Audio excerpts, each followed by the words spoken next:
Nakapulong kanina ni Pangulong Bongbong Marcos ang mga miyembro ng kanyang gabinete, kabilang ang Executive Secretary, mga kalihim ng Budget, Finance, Public Works at National Economic Development Authority, ang paksa, ang panukalang 2025 National Budget. Sa Biyernes sana nakatakdang pirmahan ng budget, pero sabi ni Executive Secretary Lucas Bersamin, hindi yan matutuloy dahil kailangan ng oras para sa masusing review.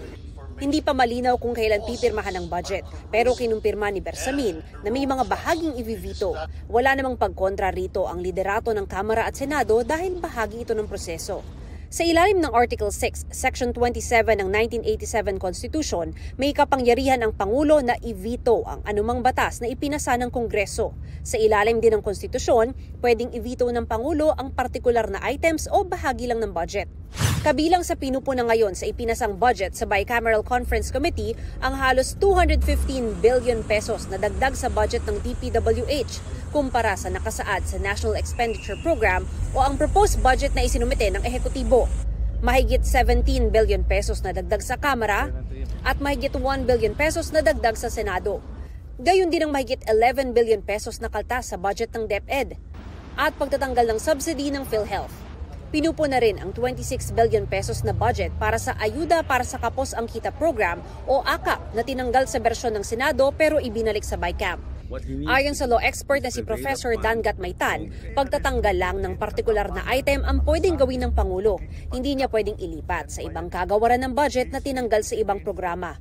Halimbawa, kung i-veto ng Pangulo ang pondo para sa AKAP, hindi na pwede gastusin ang pondong nakalaan dito kahit sa ibang programa. Mananatili ang pera sa National Treasury.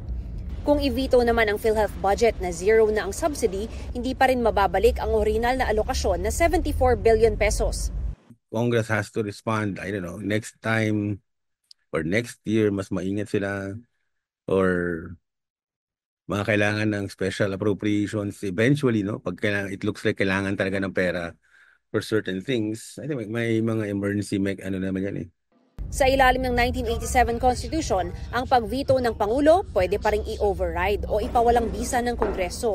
Pero hindi pa raw ito nangyari sa kasaysayan, ayon kay Senate Minority Leader Coco Pimentel. Pwedeng mag-insist ang Congress na hindi, ano pa rin yan, kailangan maging batas pa rin yan. Pwedeng mag-insist by two-thirds vote of Congress per House, voting separately. Ano yun to, ano tawag yun, override the veto. Wala kasi super majority ang special majority ang kailangan eh. More than just simple majority. Syempre, mga allies ng presidente naman ang nasa House at saka nasa Senate. So, dapat hindi mangyari. Pwede rin daw i-reconvene ng Pangulo ang Bicameral Conference Committee para ayusin ang budget. What he needs to do is prevail upon Congress to withdraw yung kanilang binigay na bill dun sa presidente para so that they can fix it.